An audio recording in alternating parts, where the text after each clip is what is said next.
क्या हाल है दोस्तों, कैसे हैं? मैं हूं बिलाल और हम सीख रहे नोड.जेएस। अब तक हमने अपने सर्वर को अपने मोंगोडीबी क्लाउड से कनेक्ट कर दिया है और इसके साथ साथ अपने मोंगोडीबी कंपास को कॉन्फ़िगर कर दिया है अपने मोंगोडीबी क्लाउड से। और आज की वीडियो में हम टेस्ट करेंगे अपनी एपीआई, जो कि हमारा एक नया यूजर क्रिएट करेगी और नए यूजर का डेटा हमारे मोंगोडीबी क्लाउड के ऊपर सेव कर देगी। तो सबसे पहले मैं आ जाता हूं अपने टर्मिनल के ऊपर और यहाँ पे हम अपने सर्वर को पहले स्टार्ट करते हैं। तो मैं कहूंगा नोडमोन index.js। हमारा सर्वर स्टार्ट हो चुका है 3000 पोर्ट के ऊपर। इसका काम खत्म हो गया। इसको मिनिमाइज कर देते हैं, इसको भी मिनिमाइज कर देते हैं, इसको भी मिनिमाइज कर देते हैं। इसके साथ में अपने कंपास को ओपन करूंगा और जरा सा वक्त ले लेगा। ठीक है, इसको ओपन कर दिया। इसको जरा सा जूम इन कर देते हैं ताकि क्लियर हो जाए चीजें। अब यहाँ पे मैं अपने आता हूँ सेव यूआरएल है, यहाँ पे इसको कनेक्ट कर देता हूँ अपने मोंगोडीबी से। मोंगोडीबी से बिल्कुल कनेक्ट हो चुका है और यहाँ पे आईटी में डीबी भी बन चुका है। अगर इसके ऊपर मैं क्लिक करूँ तो यहाँ पे एक यूजर का कलेक्शन आ गया। इसके ऊपर क्लिक करूँ तो ये बिल्कुल ब्लैंक है। अब ये यूजर का कलेक्शन कैसे बन गया? हमने स्कीमा बनाया था। स्कीमा में बिल्कुल लास्ट लाइन में आप देखेंगे कि mongoose.model हमने लिखा था। हम देख ही लेते हैं। तो ये यूजर यहां से बनकर आया है ताकि आपको क्लियर हो जाए तमाम चीजें। हम स्कीमा के ऊपर आ गए। ये लास्ट लाइन जो है इस वजह से कर ये यूजर का कलेक्शन ऑटोमेटिकली वहां पर खुद ही बन गया, क्योंकि इस मॉडल के अंदर हमने बता दिया था कि मोंगोडीबी के अंदर हमारा यूजर्स नाम से कलेक्शन बनाओ और ये कलेक्शन किसके ऊपर डिपेंड करेगा? यूजर स्कीमा के ऊपर डिपेंड करेगा जो ऊपर हमने बनाया है। ठीक है, ये बात भी क्लियर हो गई। इसको यहाँ से हटा देते हैं, कंपास के ऊपर आ जाते हैं। कुछ इंटरव्यू क्वेश्चन है वो भी मैं आपको बता देता हूँ। यहाँ पे जो ये आईटीमेट लिखा हुआ है ये हमारा क्लस्टर है। इस क्लस्टर के अंदर यहाँ पे ये सारे हमारे डीबी हैं या डेटाबेस हैं और आईटीमेट डीबी के ऊपर हम काम करेंगे। तो इस डीबी के अंदर या इस डेटाबेस के अंदर हमारा फिलहाल एक ही कलेक्शन है। ये यूजर जो है कलेक्शन कहलाएगा मोंगोडीबी की टर्म के अंदर। और इस कलेक्शन के अंदर जितनी भी एंट्री होगी हर एंट्री को एक डॉक्यूमेंट कहा जाएगा कि वो एक डॉक्यूमेंट है।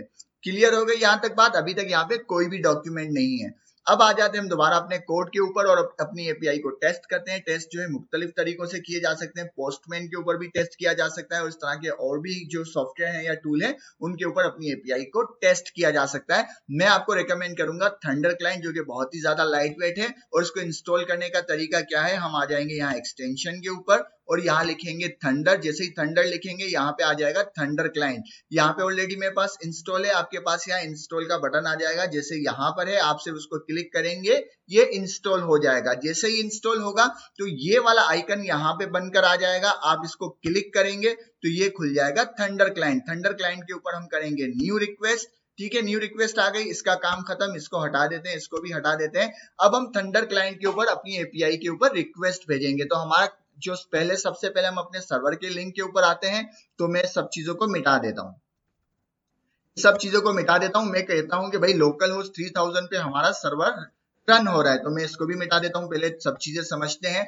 इसमें सबसे पहले हमें HTTPS को भी मिटा देना है। ठीक है, याद से S को मिटा देना है। हम अपने सर्वर के लिंक के ऊपर आ गए जिसके ऊपर हमारा सर्वर रन हो रहा है। अब हम आते हैं अपनी एपीआई के ऊपर आना है। किस तरह से एपीआई के ऊपर आएंगे? मैं आ जाता हूं यहाँ index.js के ऊपर। हमारी एपीआई कहाँ पे मिलेगी? इस राउट के ऊपर मिलेगी। और ये राउट कहाँ मिलेगा? हमें इस राउट के ऊपर मिलेगा, /API के ऊपर। तो हमने कहा कि भाई हमें /API तक आ जाओ। अब उसके बाद हम दोबारा जाते हैं अपने कोड के ऊपर, यूजर आउट के अंदर जाते हैं कि भाई एपीआई के ऊपर जब यूजर आउट चलेगा तो यूजर आउट पे हमारी एपीआई का एड्रेस क्या है, तो वो भी देख लेते हैं। हम आते हैं अपने राउट के ऊपर, यूजर आउट के ऊपर, और यूजर आउट के ऊपर हमारे एपीआई का एड्रेस क्या है? भाई इस राउट के ऊपर, इस एड्रेस के ऊपर ये वाली एपीआई जो है हिट होगी। क्रिएट यूजर की एपीआई हिट होगी किस राउट के ऊपर? इस राउट के ऊपर हिट होगी। तो हम इसको कॉपी कर लेते हैं। ठीक है, इसको कॉपी भी कर लेते हैं। कॉपी करने के बाद इसको वहां पे पेस्ट कर देते हैं। ठीक है, बिल्कुल बिगनर लेवल पे हमें समझना है ताकि हर सवाल का जवाब हो। मैंने इसको कर दिया पेस्ट कि भाई इस राउट के ऊपर जो है हमारी क्रिएट यूजर की एपीआई जो है ना हिट होगी या काम करेगी। यहां तक बात समझ में आ गई? दोबारा इसको समझते हैं। इसको एक और चीज देखते हैं। ये जो एपीआई है कौन सी रिक्वेस्ट है? ये पोस्ट की रिक्वेस्ट है। तो हम इसको बना देते हैं एक पोस्ट की रिक्वेस्ट। ठीक है, यहाँ पे तमाम रिक्वेस्ट की टाइप है, गेट, पोस्ट, पुट, डिलीट सब देखेंगे। फिलहाल ये पोस्ट की रिक्वेस्ट है। यहां तक हमने अपनी एपीआई का पूरा एड्रेस दे दिया और इसको टाइप भी बता दी कि ये पोस्ट की रिक्वेस्ट है। अब हम दोबारा आ जाते हैं अपने राउट के ऊपर और आते हैं अपनी एपीआई के अंदर कंट्रोलर, यूजर कंट्रोलर के अंदर आ गए। यहाँ पे हमने कहा था कि भाई एक रिक्वेस्ट जाएगी, मतलब हम रिक्वेस्ट पोस्ट कर रहे हैं एपीआई को। उस रिक्वेस्ट के अंदर जो बॉडी है ना, ये सारा डेटा बॉडी के अंदर हमें पास करना है एपीआई को। तो रिक्वेस्ट बना दी हमने, ऊपर पूरा ये एड्रेस है, ये रिक्वेस्ट बन गई। अब बॉडी बनानी है और बॉडी के अंदर ये तमाम डेटा हमें पुट करना है। तो हम आ जाते हैं, अपनी एक बॉडी बनाते हैं, ये रिक्वेस्ट बन गई। अब हम बॉडी के ऊपर आ गए और बॉडी के ऊपर मैं फॉर्म के फॉर्मेट में बनाऊंगा। तो मैं यहाँ पे कहता हूँ कि भाई हम पहले नेम भेजेंगे, नेम के अंदर हम लिखेंगे रतन। उसके बाद हमने कहा कि हम भेजेंगे ईमेल, ईमेल के अंदर हम कहेंगे ratan@lal.com। उसके बाद हम भेजेंगे एज, एज हमें इसकी मशकूक है अभी तक, तो 22 कर देते हैं। एज के बाद हम भेजेंगे पासवर्ड, तो पासवर्ड हम भेज देते हैं लाल। उसके बाद हम क्या भेजेंगे, रोल, हमने कहा रोल भेजेंगे, रोल हमारा नंबर था तो हम 0 लिख देते हैं।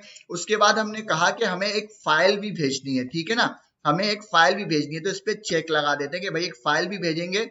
तो फाइल का क्या नाम था, फाइल का नाम था इमेज, ठीक है, दोबारा बता देता हूँ, फाइल का क्या नाम था, इमेज, ये रहा इमेज, ठीक है ना। हम इसको फाइल भी भेज रहे हैं, तो फाइल का नाम मैंने रख दिया इमेज। और एक फाइल सिलेक्ट कर लेते हैं जिसके अंदर तस्वीर है कोई भी, मेरे पास एक तस्वीर रखी हुई है नेचर के नाम से, नेचर, ठीक है, इसको मैंने सिलेक्ट कर दिया, ओपन कर दिया। तो हमने वो तमाम डेटा यहाँ पुट कर दिया जो कि हमने यहाँ पे बताया हुआ है कि बॉडी में ये तमाम डेटा आएगा, जिसमें हमने नेम डिफाइन कर दिया, ईमेल, पासवर्ड, एज, फाइल भी दे दी और हमने रोल भी दे दिया। ये तमाम चीजें हमने एज पर स्कीमा अपनी रिक्वेस्ट के अंदर दे दी, ठीक है। बॉडी के अंदर ये रही हमारी रिक्वेस्ट, इसके ऊपर हमारी रिक्वेस्ट जाएगी, इस रिक्वेस्ट के साथ ये बॉडी जाएगी, उस बॉडी में ये सारा डेटा हमने पुट कर दिया। और जैसे ही मैं सेंड करूंगा तो मैं उम्मीद करता हूँ ये डेटा हमारे मोंगोडीबी के ऊपर जाके जमा हो जाएगा। तो मैं कहूंगा सेंड, मैंने जैसे ही सेंड किया, वाओ देखो यहाँ पे क्या लिखा हुआ आया, सक्सेस ट्रू। उसके बाद मैसेज आ गया यूजर क्रिएटेड। उसके बाद डेटा, एक डेटा का ऑब्जेक्ट है, उस डेटा के ऑब्जेक्ट में हमें ये तमाम चीजें मिल गई। कौन सी चीजें,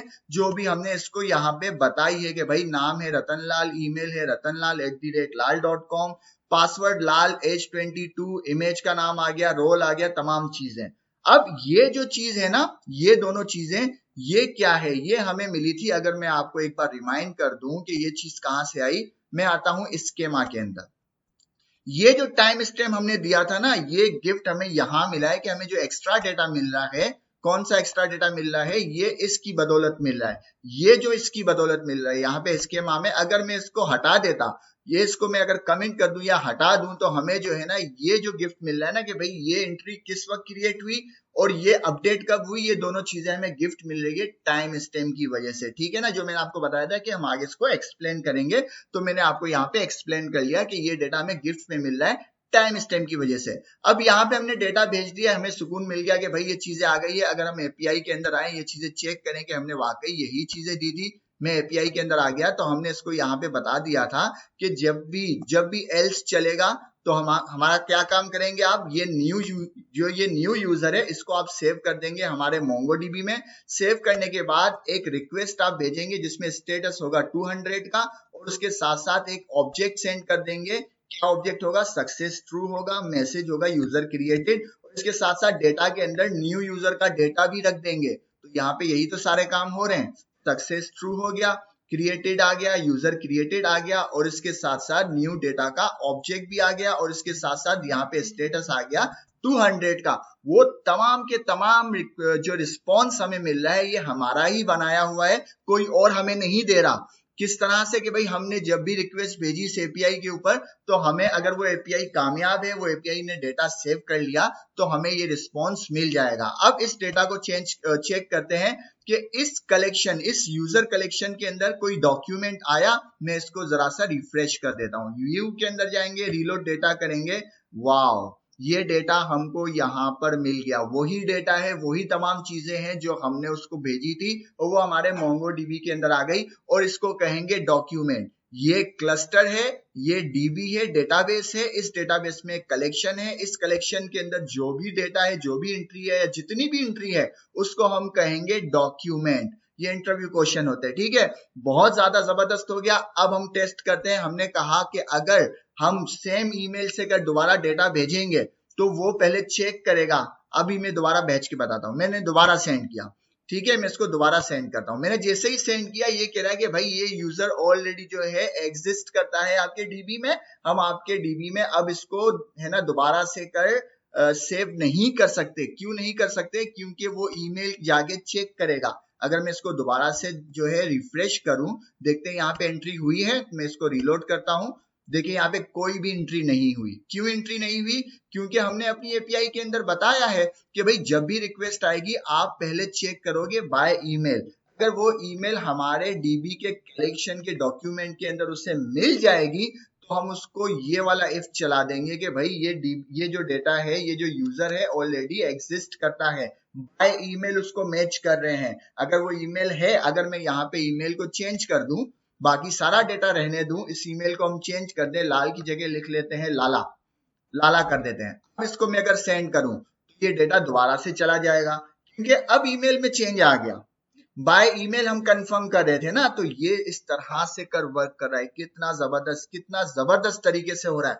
अब ये तमाम चीजें हमने टेस्ट कर ली। अब देखते हैं इसके अंदर क्या टेस्ट रहता है। हमने क्या चेक कर लिया? हमने अपनी ये वाली कंडीशन चेक कर ली, हमने ये वाला इफ चेक कर लिया, इसके साथ साथ हमने एल्स भी चेक कर लिया कि हमें भाई रिस्पॉन्स मिल रहा है। बट अब हमने ये नहीं चेक किया कि किसी वजह से अगर एपीआई फेल हो जाती है तब हम क्या करेंगे, कि भाई किसी भी वजह से एपीआई अगर फेल हो जाए तो हम क्या करें। हम एक काम करते हैं, हम यहाँ पे एक नेम हटा देते हैं और ईमेल भी हटा देते हैं। अब हमने क्या किया, बॉडी के अंदर डेटा कम कर दिया। जो रिक्वेस्ट के साथ बॉडी जानी है वो पूरी बॉडी यहाँ पर नहीं है। अब हम भेजते हैं, दोबारा से सेंड करते हैं। जैसे ही मैं सेंड करता हूं उसने मुझे एरर दे दिया। अब ये एरर देखो क्या आ रहा है, स्टेटस 400 बेड रिक्वेस्ट, और इसके साथ साथ वो कह रहा है कि अभी वैलिडेशन है। किस पे वैलिडेशन है? ये स्कीमा को पढ़ रहा है कि स्कीमा के अंदर आपको नेम की जरूरत है। तो मैंने कहा ठीक है भाई नेम दे देते हैं। हमने कहा नेम दे दिया और नेम दे दिया चमन। ठीक है, दोबारा से रिक्वेस्ट सेंड करता हूं, दोबारा से कर एक एरर आ गया कि भाई इसके अंदर ईमेल की भी कमी है, इसके अंदर ईमेल नहीं है। ये एरर कहां से आ रहा है? ये एरर यही एरर है, ये यहां से एरर आ रहा है कि भाई इसका स्टेटस 400 कर दो और एरर ये वाला दे दो कि इसके अंदर जो भी प्रॉब्लम है, किसी वजह से अगर एपीआई अगर हमारी फेल हो रही है तो ये वाला एरर दे दो। तो यहाँ पे हम इसको दोबारा ये एरर हटा देते हैं, ईमेल दे देते हैं कि भाई ईमेल है chaman@lal.com।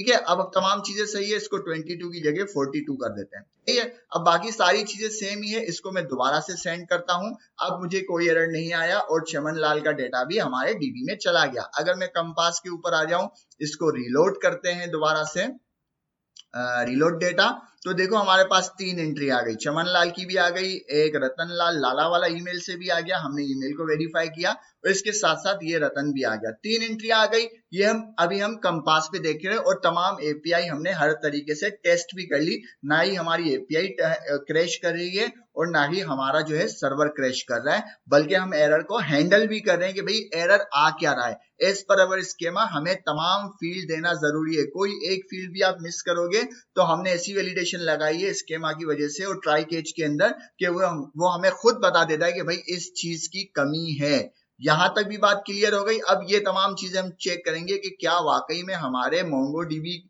क्लाउड के ऊपर ये डेटा जमा हुआ है। तो मैं कहूंगा मोंगोडीबी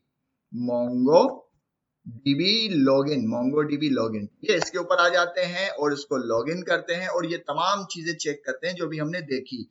तो इसको मैं लॉगिन करता हूं बाय जीमेल, ये खुद ही हो जाएगा, बाय गूगल ये हो जाना चाहिए लॉगिन।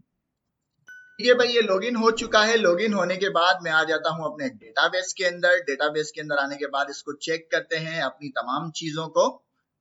डेटाबेस आ गया, ये आ गया हमारा क्लस्टर जो कि अभी हमने कंपास के अंदर भी देखा था। और इस क्लस्टर के अंदर अगर हम आ जाएं, इस क्लस्टर के अंदर मैं जाता हूं क्योंकि हमें क्लस्टर के अंदर तमाम चीजें मिलेगी ना। इस क्लस्टर के अंदर मैं आ गया, इस क्लस्टर के अंदर हम कलेक्शन में आएंगे। मैं कलेक्शन के अंदर आ जाता हूं और देखते हैं क्या चीजें सामने आती है। कलेक्शन में आ गया, देखो यहाँ पे हमारी डीबी सामने आ गई, वही जो हमें कंपास पे मिल रहा था वही यहाँ नजर आ गया कि इस कलेक्शन के अंदर डेटाबेस है आईटीमेट के नाम से, यूजर नाम का कलेक्शन है और यही तमाम डेटा देखो हमारे क्लाउड के ऊपर भी आ गया। कितना ज्यादा आसान था, कितना ज्यादा स्मूथ है और कितना ज्यादा मजेदार है। तो आप सब अपना अपना कलेक्शन बनाएं, इसके अंदर अपना डेटा पुट करें, इसको हम आगे टेस्ट करेंगे, मजीद एपीआई बनाएंगे। उम्मीद है आपको वीडियो पसंद आई होगी। पसंद आए तो लाइक करें, शेयर करें, सब्सक्राइब करें। मिलते हैं नेक्स्ट वीडियो में। अल्लाह हाफिज।